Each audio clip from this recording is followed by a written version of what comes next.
Pretty interesting account. Speaking with a woman that works here in Cedar Park, one of the Austin suburbs. She works at Home Depot. She's in her 40s. And she lived in Austin in the late 90s and early 2000s. And then she moved to Australia. And I was asking her about Australia, the cost of living and all the issues going on there. And she said, yeah, what's interesting about Australia, at least where she lived, and I don't have the city, it would be helpful to know what city, but she says so many wealthy Chinese folks moved to Australia and subsequently then bought property and drove the property price up so high it got to the point where she was renting a very modest 2-bedroom for the equivalent of $2,500 a month, which is just insane.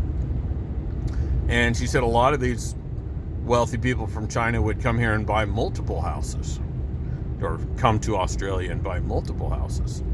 And it also got to the point that the culture was so dominated by Chinese that she said she didn't even have an Italian restaurant in the town she lived in. It was all Asian food. But and the surprise to her is when she moved back to Austin. When was that? I don't know, probably 2017 or so.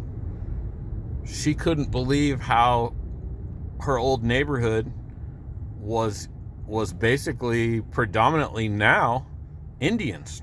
It wasn't like that when she left. And we actually have a lot of people don't know about Austin Cedar Park. We have neighborhoods going in. We have some off Parmer, just south of 1431, just north of Brushy Creek. Especially that area right there in Cedar Park. Out of 100 homes, and I'm not exaggerating, folks, 95 of them will be Indian or Pakistani families. They're great people.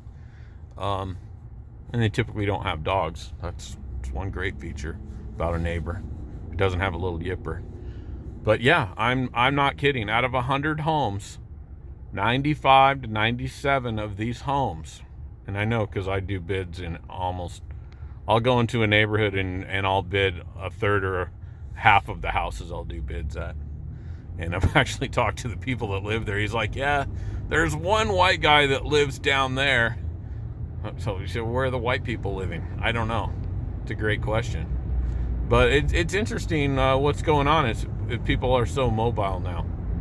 Thanks for watching.